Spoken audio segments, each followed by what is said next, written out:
Il est 22h43. La maison est silencieuse, ou presque. Une lampe de chevet projette un cercle de lumière tiède sur le plafond.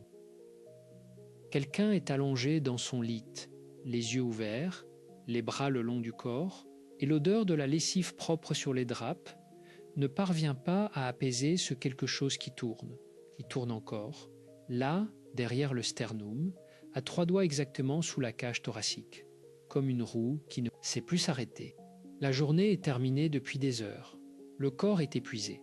Et pourtant, est-ce que vous reconnaissez cette sensation? Est-ce que vous savez de quoi il s'agit, ce moment précis où le silence devrait être un cadeau, et où il devient, au contraire, le théâtre de tout ce que vous n'avez pas eu le temps de ruminer pendant la journée? Parce que voilà ce qui s'est passé vraiment dans l'obscurité de ces nuits-là. Ce n'est pas seulement de la fatigue, ce n'est pas seulement du stress, c'est quelque chose de bien plus profond, de bien plus silencieux et de bien plus dangereux que tout ce que l'on nomme habituellement. Et si ce que vous perdez chaque nuit, dans ce tourbillon intérieur, c'était votre mémoire, pas la mémoire des faits, pas celle des dates ou des noms, mais la mémoire vivante, la mémoire de ce qui compte, la mémoire du visage de votre enfant quand il vous a regardé ce matin, la mémoire du sourire de votre partenaire lors du dîner, la mémoire de ces petits instants qui constituent, en réalité, la totalité d'une vie humaine. Est-ce que vous vous souvenez de ce que vous avez ressenti hier soir, assis à table avec ceux que vous aimez? Où étiez-vous là, physiquement présent, mais mentalement ailleurs, dans une réunion qui n'avait pas encore eu lieu, dans un conflit qui n'était peut-être que dans votre tête, dans une liste de choses à faire qui n'en finissait plus? Il y a, dans les consultations de psychiatrie et de psychothérapie cognitive, un phénomène que l'on observe avec une régularité troublante, un phénomène auquel il existe un mot précis, un mot que l'on nommera plus tard, parce qu'il mérite d'être compris avant d'être nommé. Ce phénomène, c'est celui d'une présence physique absolue et d'une absence intérieure totale. Et ce que l'on sait aujourd'hui, grâce à des décennies de recherche en neurosciences et en psychothérapie, c'est que cette absence a un coût mesurable, un coût qui se paye lentement mais sûrement sur la mémoire, sur les relations et sur la capacité même à ressentir de la joie. Dans quelques instants, quelque chose va être révélé, un exercice de 60 secondes précisément, pas une heure de méditation, pas un programme intensif, 60 secondes. Et la façon dont cet exercice agit sur le cerveau stressé est cliniquement parlant remarquable. Mais avant cela, il faut comprendre pourquoi le cerveau en arrive là. Il y a dans les cabinets de consultation une figure que l'on rencontre souvent. Ce n'est pas une seule personne. C'est une constellation de personnes différentes qui présentent les mêmes signes, avec une précision presque troublante. Une femme de 42 ans qui entrait dans le cabinet et qui dit, dès les premières minutes, qu'elle n'arrive plus à se concentrer.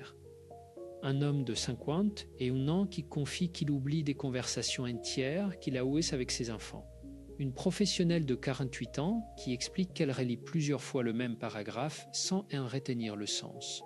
Un père de famille de 39 ans qui avoue, avec une honte palpable dans la voix, qu'il ne sait plus ce que ses proches lui ont dit la veille. Ces 4 personnes ont des vies différentes, des professions différentes, des histoires différentes.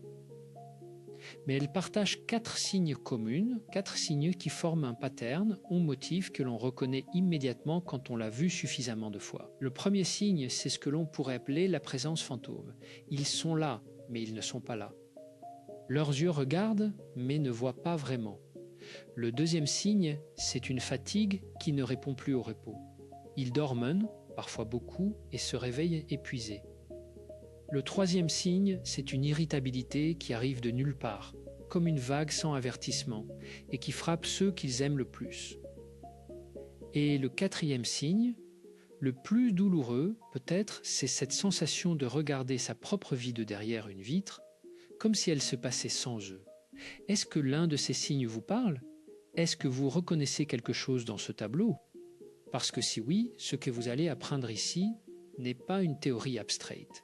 C'est quelque chose de profondément pratique, quelque chose que vous pourrez utiliser dès aujourd'hui. Et si vous avez la sensation que ces mots décrivent exactement ce que vous vivez, sachez que vous n'êtes pas seul. Sachez aussi que ce que vous vivez a une explication neurologique précise et que cette explication est en elle-même déjà une forme de libération. Mais avant d'aller plus loin, il y a quelque chose à dire à ceux qui regardent cette vidéo et qui reconnaissent dans ces mots le quotidien d'une personne qui leur est chère. À ceux qui savent exactement de quoi il s'agit, parce qu'ils l'ont vécu eux-mêmes ou parce qu'ils l'ont observé chez quelqu'un qu'ils aiment. Si vous pensez que cette vidéo peut toucher quelqu'un dans votre entourage, il y a peut-être là un geste simple à faire. Et si vous souhaitez continuer à recevoir ce type de réflexion, de pratique, d'outils concrets issus de la psychiatrie et de la méditation, alors la façon la plus naturelle de le faire, c'est de vous abonner à cette chaîne. Pas parce qu'un compteur a besoin d'augmenter, mais parce que ces connaissances méritent d'être accessibles au plus grand nombre. Et si quelque chose dans ce que vous avez entendu jusqu'ici a résonné en vous, si quelque chose a touché une corde que vous n'attendiez pas, alors dites-le dans les commentaires. Parce que ces témoignages, ces mots partagés, ont eux-mêmes une vertu thérapeutique que l'on ne devrait pas sous-estimer. Revenons maintenant à ce qui se passe dans le cerveau. Quand le stress s'installe de façon chronique, quand les journées s'enchaînent sans espace de respiration, sans moment de vraie présence, quelque chose s'est produit dans le cerveau qui est à la fois subtil et dévastateur. L'hippocampe, cette structure cérébrale, est forme de petit cheval marine, qui est le siège de la mémoire et de la régulation émotionnelle, commence à souffrir sous l'effet du cortisol, l'hormone du stress, les connexions neuronales dans l'hippocampe s'affaiblissent. La mémoire à court terme se dégrade. La capacité à ancrer les souvenirs émotionnels, à vraiment enregistrer les moments vécus, diminue. Et voilà le paradoxe fondamental que l'on observe cliniquement. Le paradoxe qui est au cœur de tout ce qui sera dit ici. Plus on est stressé, plus on cherche à contrôler, à anticiper, à tout gérer mentalement pour se sentir en sécurité. Et plus on fait cela, plus le cerveau s'épuise, plus la mémoire se fragilise et plus on perd précisément ce que l'on cherchait à protéger. On fait ce qui fait mal pour se sentir en sécurité. On fuit ce qui guérirait. On défend ce qui détruit. Est-ce que vous avez déjà remarqué que la rumination, ce mouvement mental incessant qui rejoue les conversations, qui anticipe les catastrophes, qui tourne en boucle sur les problèmes, est-ce que vous avez remarqué qu'elle donne l'impression d'être utile? Elle ressemble à de la réflexion. Elle ressemble à de la prévoyance. Elle ressemble à quelque chose de sérieux et de responsable. Mais ce qu'elle fait en réalité, c'est épuiser les ressources cognitives sans résoudre quoi que ce soit, tout en maintenant le cerveau dans un état d'alerte permanent qui rend impossible toute récupération. Et pendant que le cerveau rumine, que se passe-t-il autour? Il y a une scène que l'on entend décrite avec une régularité déchirante dans les consultations. Un parent assis au bord du lit de son enfant, qui lit une histoire à voix haute et dont l'esprit est à des milliers de kilomètres. L'enfant, lui, regarde son parent. Les enfants voient tout. Ils ne voient pas les mots, ils voient les yeux, et les yeux d'un parent absent, même physiquement présent, ont quelque chose d'imperceptiblement vide que les enfants enregistrent dans leur propre corps, dans cette zone derrière, leur poitrine, où se loge la sécurité affective. Est-ce que vous avez déjà senti ce regard-là? Le regard d'un enfant qui cherche à vous rejoindre là où vous êtes et qui ne trouve pas la porte, et le partenaire, lui?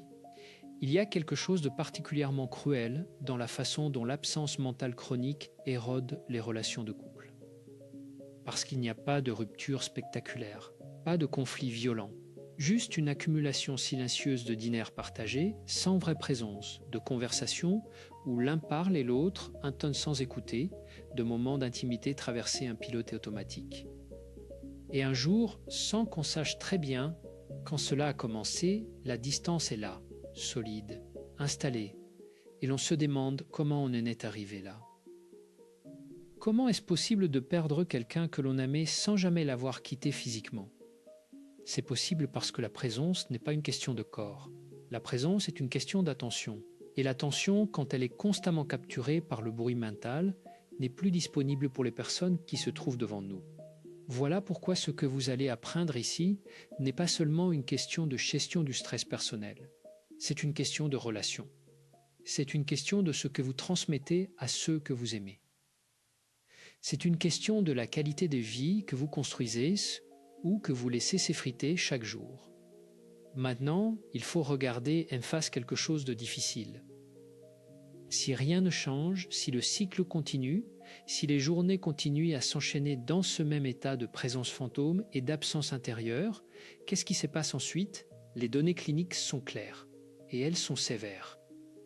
Un stress chronique non traité, une rumination qui s'installe comme un mode de fonctionnement par défaut, finissent par produire des changements mensurables dans la structure même du cerveau. L'hippocampe rétrécit, pas de façon métaphorique, littéralement. Les études d'imagerie cérébrale montrent une réduction du volume hippocampique chez les personnes souffrant de stress post-traumatique, de dépression chronique et d'anxiété généralisée non traitée. Et quand l'hippocampe se fragilise, qu'est-ce qui part avec lui? La mémoire épisodique, cette capacité à se souvenir des expériences vécues, des moments partagés, des visages aimés dans leur contexte. La régulation émotionnelle, cette capacité à moduler les réactions, à ne pas être emporté par chaque vague d'angoisse. La capacité d'apprentissage, cette aptitude à intégrer de nouvelles informations, à s'adapter, à grandir. Est-ce que vous voyez où cela mène? Est-ce que vous sentez, quelque part dans votre corps, peut-être dans cette zone derrière les yeux, où la fatigue s'accumule comme une pression sourde? Est-ce que vous sentez la gravité de ce qui est en train d'être décrit? Parce que ce n'est pas une exagération. Ce n'est pas de la manipulation émotionnelle. C'est ce que l'on observe dans les cabinets, dans les études, dans les consultations de personnes qui sont venues chercher de l'aide trop tard, après des années de silence et de résistance. Et voici la chose la plus douloureuse, celle que l'on n'ose pas toujours dire clairement. Le moment où le cerveau commence à signaler sa détresse, ce n'est pas le moment de crise. Ce n'est pas quand on s'effondre, c'est bien avant, c'est dans ces oublis répétés que l'on minimise. C'est dans cette irritabilité que l'on attribue à la fatigue. C'est dans cette incapacité croissante à se souvenir des moments heureux, à les revivre intérieurement, à s'y ressourcer.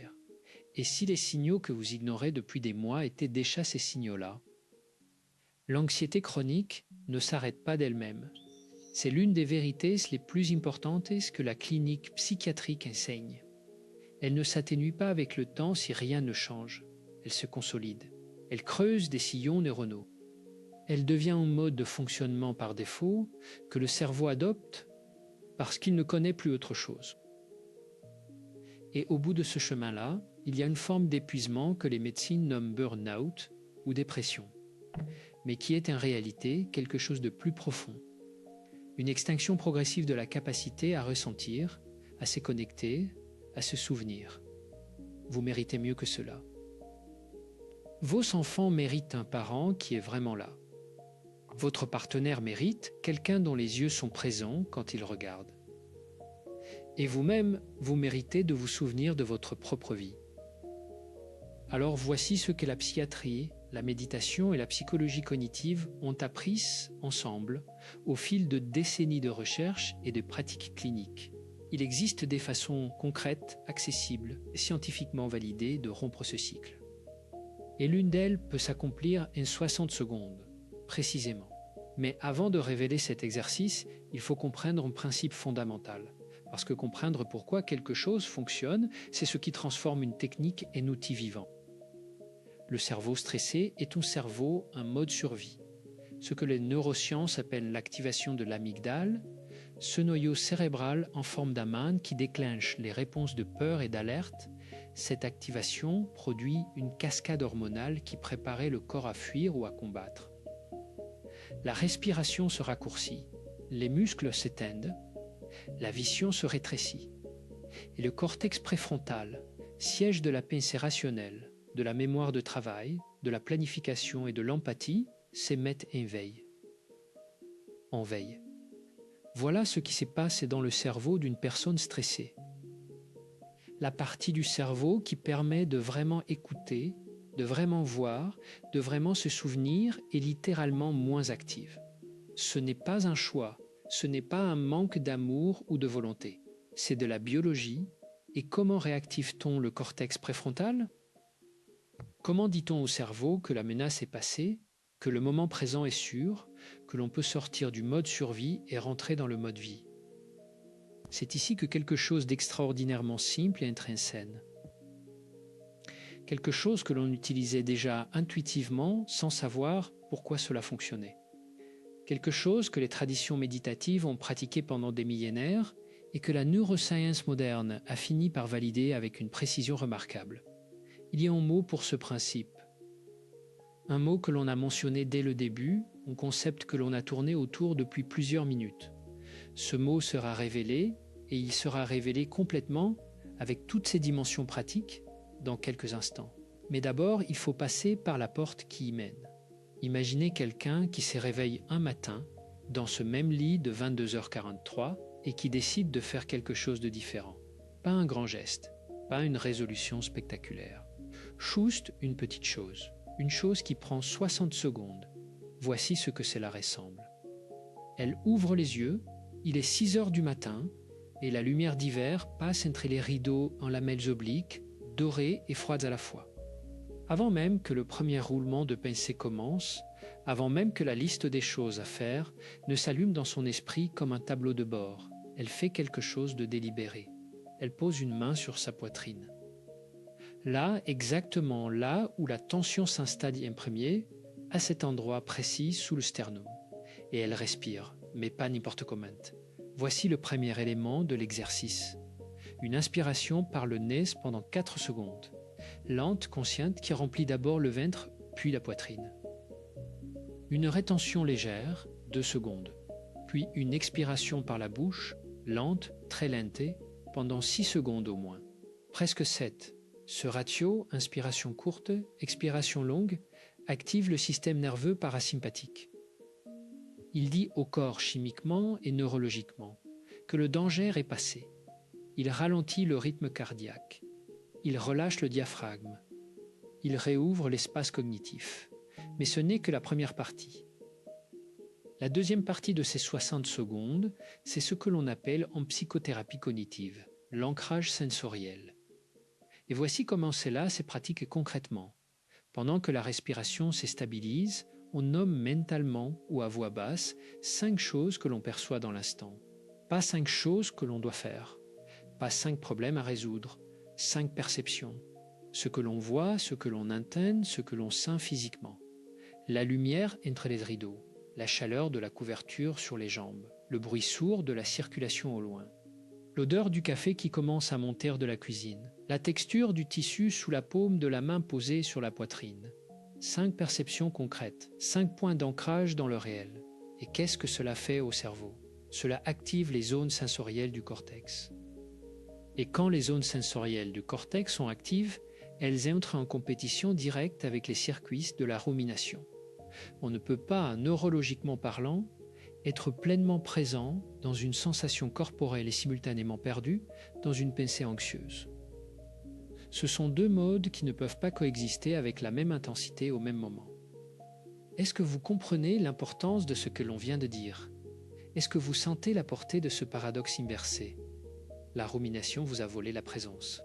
Et c'est la présence, une présence délibérée, ancrée dans le corps, ancrée dans l'essence, qui peut reprendre ce qui a été volé. Mais il y a une 3e dimension à cet exercice et c'est peut-être la plus puissante. Après les 5 perceptions sensorielles, après la respiration régulatrice, il y a un reste cognitif. Un seul. On se pose une question simple et cette question est la suivante. Qu'est-ce qui est vrai en ce moment? Pas qu'est-ce qui pourrait arriver? Pas qu'est-ce qui aurait pu mieux se passer? Pas qu'est-ce qui manque ou qu'est-ce qui menace? Mais qu'est-ce qui est vrai, réellement vrai dans ce moment précis? Cette question est un brise-glace cognitif. Elle rompt le flux automatique de la pensée anxieuse qui est toujours projetée dans le passé ou dans le futur et elle ramène le cerveau à la seule temporalité où il peut réellement agir. Le présent, et voilà le mot. Voilà le concept que l'on a tourné autour depuis le début. Ce mot, c'est pleine conscience. Mindfulness, comme on dit dans la littérature scientifique internationale. Mais ce n'est pas un mot mystique. Ce n'est pas une pratique réservée aux moines bouddhistes ou aux personnes qui ont des heures à consacrer à la méditation. C'est quelque chose de neurologique. C'est quelque chose de cliniquement validé. C'est une compétence que le cerveau peut apprendre, réapprendre et renforcer comme un muscle. Et l'exercice de 60 secondes que l'on vient de décrire, ce n'est rien d'autre que la pleine conscience dans sa forme la plus distillée, la plus accessible, la plus immédiatement utile. Mais maintenant, il faut aller plus loin, parce que 60 secondes le matin, c'est un début. C'est un point d'entrée. C'est la première pierre d'un édifice. Et pour que cet édifice tienne, pour que la récupération de la mémoire et de la présence soit durable, il y a des pratiques complémentaires que la psychothérapie cognitive et la méditation ont développées ensemble et qui méritent d'être expliquées avec la même précision. La première de ces pratiques complémentaires, on peut l'appeler le scan corporel rapide. Et voici ce que c'est. 3 fois par jour, pas plus de 2 minutes à chaque fois, on s'arrête. On ferme les yeux si possible, ou on les baisse si l'on est dans un espace public. Et on fait un voyage intérieur de la tête aux pieds en posant l'attention sur chaque zone du corps successivement. On ne cherche pas à changer ce que l'on trouve. On cherche simplement à observer. Y a-t-il une tension dans la mâchoire? Est-ce que les épaules sont remontées vers les oreilles? Est-ce qu'il y a une contraction dans le bas du ventre? Cette zone où l'anxiété se loge souvent comme une pierre froide? Est-ce que la nuque est rigide, portant le poids invisible de toutes les pensées qui s'y accumulent? L'observation sans jugement, c'est le principe cardinal. Parce que voici un autre paradoxe de l'esprit, un paradoxe que l'on observait cliniquement avec une constance absolue. Ce à quoi on résiste persiste, ce que l'on observe avec bienveillance commence à se transformer. Quand on combat de la tension, elle se renforce. Quand on la reconnaît simplement, quand on dit à soi-même « Voilà, il y a de la tension ici, c'est ainsi pour l'instant », quelque chose commence à se relâcher. Pas toujours immédiatement, mais régulièrement. Et cette régularité, cette constance de l'observation bienveillante, c'est ce qui finit par reconditionner le système nerveux.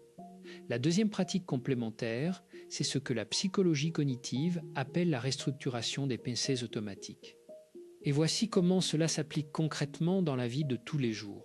Les pensées anxieuses ont une structure. Elles ne sont pas aléatoires. Elles suivent des schémas, des distorsions cognitives, comme les nomme la thérapie cognitive comportementale. La catastrophisation, par exemple, cette tendance à amplifier les risques et à minimiser les ressources. La surgénéralisation, cette habitude de tirer des conclusions universelles à partir d'un événement isolé. La pensée en tout ou rien, cette incapacité à voir les nuances entre le succès total et l'échec total. Et comment travaillait-on sur ces schémas? On commence par les nommer. Nommer une distorsion cognitive, c'est créer une distance entre soi et la pensée. Ce n'est plus ma réalité, c'est une pensée que j'observe.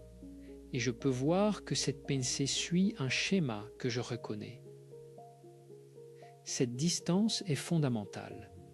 Elle est en elle-même thérapeutique. Puis on se posait 3 questions. Est-ce que cette pensée est basée sur des faits ou sur des interprétations? Quelle serait la perspective d'une personne bienveillante et rationnelle qui observerait la même situation? Et quelle est la chose la plus utile que je puisse faire avec cette énergie maintenant, dans ce moment présent? Ces 3 questions ne suppriment pas l'anxiété d'un coup de baguette magique, mais elles les créent en espace. Et cet espace, dans la psychiatrie et la psychologie cognitive, est ce que l'on appelle la fenêtre de tolérance. L'espace entre le stimulus et la réponse. L'espace dans lequel réside la liberté. Est-ce que vous voyez comment ces pratiques s'emboîtent? Est-ce que vous sentez comment elles forment un ensemble cohérent? Pas une liste de techniques isolées, mais un système de reconditionnement progressif du cerveau vers plus de présence, plus de régulation, plus de capacité à vraiment vivre ce qui se passe. Maintenant, parlons de quelque chose de spécifique à la mémoire, parce que le titre de cette vidéo parle des mémoires, et il est temps d'expliquer précisément comment la pleine conscience récupère la mémoire, pas de façon générale, mais de façon concrète et mesurable. Il y a une distinction fondamentale que la neuroscience de la mémoire a établie, une distinction entre ce que l'on appelle la mémoire de travail et la mémoire épisodique. La mémoire de travail, c'est la mémoire du présent. C'est la capacité à tenir dans l'esprit, simultanément, les informations dont on a besoin pour accomplir une tâche en cours. C'est elle qui permet de suivre une conversation, de comprendre une phrase longue, de garder en tête le début d'un raisonnement pendant qu'on en développe la fin. La mémoire épisodique, c'est la mémoire des expériences vécues. C'est elle qui encode les souvenirs personnels, les moments, les visages, les émotions associées aux événements de la vie. Ces deux formes de mémoire sont directement affectées par le stress chronique. Et toutes deux bénéficient directement de la pratique de la pleine conscience. Voici comment. Quand on pratique la pleine conscience, même brièvement, même quelques minutes par jour, on renforce les connexions entre le cortex préfrontal et l'hippocampe. On améliore ce que les neuroscientifiques appellent la plasticité synaptique de ces régions. On augmente la production de BDNF, le Brain Derived Neurotrophic Factor, une protéine que l'on appelle parfois l'ingrat du cerveau qui favorise la croissance et la survie des neurones. Des études publiées dans des revues scientifiques de référence ont montré que 8 semaines de pratique régulière de la pleine conscience produisent des changements mesurables dans le volume de l'hippocampe, pas des changements symboliques. Des changements mesurables par IRME 8 semaines. 68 minutes par semaine, réparties sur 8 semaines dans l'une de ces études. Moins de 10 minutes par jour, et l'hippocampe commence à se remodeler. Est-ce que cela change quelque chose à la façon dont vous regardez cet exercice de 60 secondes? Est-ce que cela change quelque chose à la façon dont vous considérez la pratique de la présence, non plus comme un luxe ou une fantaisie spirituelle, mais comme une intervention clinique, scientifiquement fondée sur la structure de votre cerveau? Parce que voilà la vérité que la psychiatrie et les neurosciences ont mis des décennies à articuler clairement. Le cerveau change, il est plastique. Il se remodèle en fonction de ce qu'on lui demande de faire de façon répétée, avec intention. Et quand on lui demande, de façon répétée, de revenir au présent, de s'ancrer dans les sensations, de s'observer sans jugement, il s'adapte. Il construit de nouveaux circuits, il renforce les voies de la régulation et affaiblit les voies de la rumination. Ce n'est pas de l'optimisme. C'est de la biologie. Maintenant, il y a une question que beaucoup de gens se posent, une question qui mérite une réponse honnête. Est-ce que tout cela fonctionne si l'on est vraiment très stressé? Est-ce que ces pratiques sont accessibles quand on est dans le fond du puits, quand le corps est épuisé, quand le bruit mental est si fort qu'on n'entend plus rien d'autre? La réponse est oui, mais avec une nuance importante. Quand le niveau d'activation émotionnelle est très élevé, quand l'anxiété est intense, quand la fatigue est profonde, le point d'entrée dans la pratique doit être encore plus simple, encore plus corporel, encore plus basique. Parce que le cortex préfrontal, dans cet état, a une capacité réduite à traiter les informations complexes. Il a besoin de quelque chose de simple, des concrets, d'immédiat. Et c'est là que le corps devient l'allié le plus précieux. Voici une variation de l'exercice de 60 secondes pour les moments de forte activation. On pose les 2 pieds à plat sur le sol. On scène le sol sous les semelles, on scène le poids du corps sur la chaise ou sur le sol. On prend une seule inspiration profonde. Et on nomme à voix haute, même très bas, même à voix presque inaudible, une seule chose que l'on perçoit. Juste une, la chaleur du soleil sur la main. Le bruit du vin dehors, la texture du vêtement sur le bras. Une seule chose, concrète, sensorielle, vraie. Ce geste, en apparence minuscule, dit au cerveau quelque chose de fondamental. Il dit « tu es là, tu es maintenant, tu es en sécurité dans cet instant ». Et ce message, répété régulièrement, commence à reprogrammer la réponse de base du système nerveux. Il y a aussi quelque chose à dire sur la nuit. Parce que beaucoup de personnes qui souffrent d'anxiété chronique et de difficultés de mémoire ont un rapport particulièrement difficile avec la nuit. Et la nuit, comme on l'a évoqué au tout début, a ses propres règles, ses propres défis, ses propres pièges.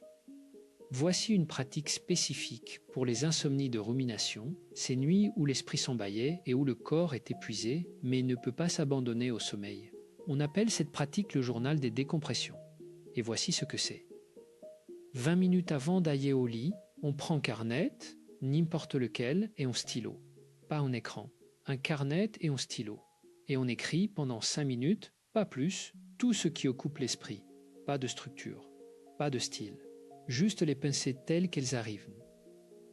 Les inquiétudes, les listes, les regrets, les anticipations. On les pose sur le papier comme on posait, on s'accloure sur le sol. Puis on referme le carnet. Ce reste simple a une signification neurologique. Il dit au cerveau que ses pensées ont été enregistrées, qu'elles sont en sécurité sur le papier, qu'elles n'ont plus besoin d'être maintenues actives dans la mémoire de travail pour ne pas être perdues. Et cela réduit, cliniquement et de façon mesurable, l'activité du cortex préfrontal au moment de l'endormissement, ce qui facilite la transition vers le sommeil. Puis on fait les 5 respirations régulatrices décrites précédemment. Inspiration 4 secondes, rétention 2 secondes, expiration 6 secondes. 5 fois. Et on termine avec une question posée doucement à soi-même dans cet espace entre la veille et le sommeil. Qu'est-ce qui s'est bien passé aujourd'hui, même une toute petite chose? Cette question n'est pas de la pensée positive forcée, elle est une redirection de l'attention. Le cerveau anxieux a un biais de négativité naturelle, évolutivement utile, mais qui dans le monde moderne devient une source de souffrance inutile. En cherchant délibérément, chaque soir, un élément positif de la journée, même minuscule, même fragile, on entraîne le cerveau à élargir son champ d'attention au-delà de la menace. Et au fil des semaines, cet entraînement produit des effets mesurables sur la qualité du sommeil, sur l'humeur au réveil et sur la mémoire des expériences positives. Est-ce que vous commencez à voir le tableau d'ensemble? Est-ce que vous sentez comment ces pratiques, toutes simples en apparence, s'articulant en un système cohérent de reconditionnement progressif du cerveau? Maintenant, il y a une dernière dimension que l'on doit aborder. Une dimension qui est peut-être la plus importante de toutes et qui est, paradoxalement, la plus souvent négligée. C'est la dimension de la relation à soi-même. Parce que l'une des choses que l'on observe avec une constance absolue dans les consultations psychiatriques et psychothérapeutiques, c'est que la sévérité avec laquelle les personnes stressées et anxieuses se parlent elles-mêmes est souvent bien plus grande que la sévérité avec laquelle elles parleraient à n'importe quelle autre personne qu'elles aiment. Il y a une voix intérieure qui dit « Tu aurais dû être plus attentif. Tu aurais dû te souvenir. Tu es fatigué parce que tu es faible. Tu n'es pas à la hauteur. Tu déçois ceux que tu aimes. » Cette voix est souvent si familière, si constante, si intégrée au fonctionnement mental quotidien qu'on ne la remarque même plus. Elle est devenue le fond sonore de la vie intérieure et cette voix, neurobiologiquement parlant, entretient l'activation du système de stress. Elle maintient le cortisol élevé, elle empêche la régulation. Elle est, en elle-même, une source de traumatisme chronique à bas bruit. Comment travaillait-on avec cette voix? On commence, là encore, par l'observer, par la nommer, par dire en soi-même, avec la distance bienveillante que l'on a évoquée, « Ah, voilà la voix critique. Je la reconnais. » Et puis on fait quelque chose de très précis. On se demande, est-ce que je parlerai ainsi à un ami proche qui vit la même situation? Cette question, simple en apparence, a un effet de rupture cognitive puissant. Parce que la réponse est presque toujours non. On ne parlerait pas ainsi à un ami, on lui dirait des choses bienveillantes, encourageantes, réalistes mais douces. Et cette observation crée l'espace pour commencer à se parler différemment. Ce n'est pas de la naïveté. Ce n'est pas de la complaisance. C'est ce que les chercheurs en psychologie positive appellent l'autocompassion. Et les études montrent que l'autocompassion est l'un des prédicteurs les plus forts de la résilience psychologique, de la qualité des relations interpersonnelles et de la santé mentale à long terme. L'autocompassion n'est pas de la faiblesse.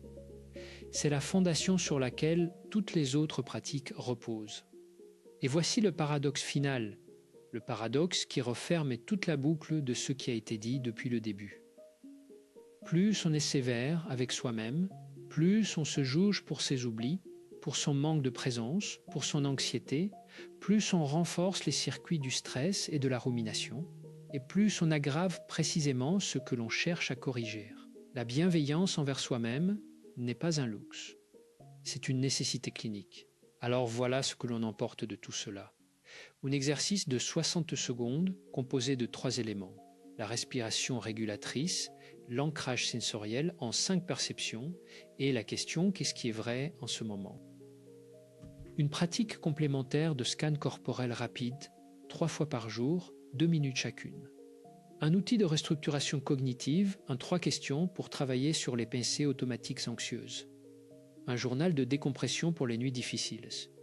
Et une pratique de bienveillance envers soi-même, cultivée quotidiennement, comme on cultive on jardine, avec patience, régularité et confiance dans le processus. Ces outils ne sont pas des solutions miracles, ils sont des pratiques. Et les pratiques demandent du temps, de la régularité et de la douceur envers soi-même quand on oublie de les faire, quand on passe une journée sans s'arrêter, quand le bruit reprenne le dessus. Parce que le chemin vers la présence n'est pas linéaire. Il est fait de retours en arrière, de jours difficiles, de semaines où tout semble s'effondrer à nouveau. Et c'est précisément dans ces moments-là que la pratique de la bienveillance envers soi-même est la plus importante. Ce n'est pas un échec de réchuter dans la rumination, c'est une information. C'est le cerveau qui dit « j'ai besoin de quelque chose ». Et ce quelque chose, maintenant, on sait ce que c'est. Il y a une image que l'on a aimé utiliser dans certaines consultations pour illustrer ce qu'est la pratique de la pleine conscience sur la durée. Imaginez une pièce pleine de fumée. La fumée, c'est le bruit mental, les ruminations, les angoisses. On ne peut pas faire disparaître la fumée en la combattant, en la repoussant et en s'énervant contre elle. Mais on peut ouvrir une fenêtre. Et la fenêtre, c'est le moment présent. Chaque fois qu'on revient au présent, chaque fois qu'on s'ancre dans une sensation, dans une respiration, dans une perception concrète, on ouvre cette fenêtre, un peu. Et la fumée, progressivement, commence à se dissiper. Pas toujours vite, pas toujours facilement, mais inexorablement, si l'on continue à ouvrir la fenêtre. Et voilà ce que la mémoire retrouvée ressemble vraiment. Ce n'est pas une mémoire parfaite, sans oubli, sans faille. C'est une mémoire vivante. Une mémoire qui enregistre les moments parce qu'on y était vraiment. Une mémoire qui retient le sourire de l'enfant parce qu'on l'a vraiment regardé. Une mémoire qui garde de l'empreinte de la main du partenaire parce qu'on était vraiment présent, quand elle nous a touchés. La mémoire ne se récupère pas en forçant le rappel. Elle se récupère en revenant dans le présent. Parce que c'est dans le présent que les souvenirs se forment. Et c'est là, précisément là, que tout commence. Il y a quelque chose que l'on remarque parfois dans les consultations, une chose que les patients mentionnent souvent après quelques semaines de pratique, avec une sorte d'étonnement doux, comme si c'était une découverte inattendue. Ils disent « je commence à me souvenir des petites choses ». Je me souviens que mon fils m'a dit quelque chose de drôle hier soir. Je me souviens de la lumière sur les toits ce matin. Je me souviens d'avoir senti le café avant de le boire, vraiment senti, et que ça m'a fait du bien. Ces petites choses, ces minuscules enregistrements du réel. C'est cela, la mémoire vivante, et c'est cela que le stress chronique avait volé, silencieusement, progressivement, sans qu'on s'en rende compte. Est-ce que vous voulez récupérer cela ? Est-ce que vous voulez être la personne dont les enfants voient les yeux vraiment présents quand ils regardent ? La personne dont le partenaire ressent la présence, pas seulement le corps, mais l'attention, la chaleur, la connexion réelle. Est-ce que vous voulez vous souvenir de votre propre vie ? Alors commencez aujourd'hui, pas demain, pas quand les choses seront moins chargées, pas quand vous aurez plus de temps. Parce que le temps ne se libère pas, il se prenne, il se crée. Dans les interstices de la journée, dans les 60 secondes entre 2 tâches, dans le moment du matin avant que la liste ne s'allume. Commencez par une inspiration, longue, consciente. Et posez une main sur votre poitrine, là, à cet endroit, 3 doigts sous le sternum, où la tension se loge depuis trop longtemps. Sentez votre propre présence. Et sachez que ce geste, aussi simple, aussi bref, aussi humble soit-il, est le début de quelque chose de réel. Parce que la vie ne se rattrape pas, elle se vit. Et la seule façon de la vivre, c'est d'être là, vraiment là. Maintenant. Et maintenant, vous savez comment.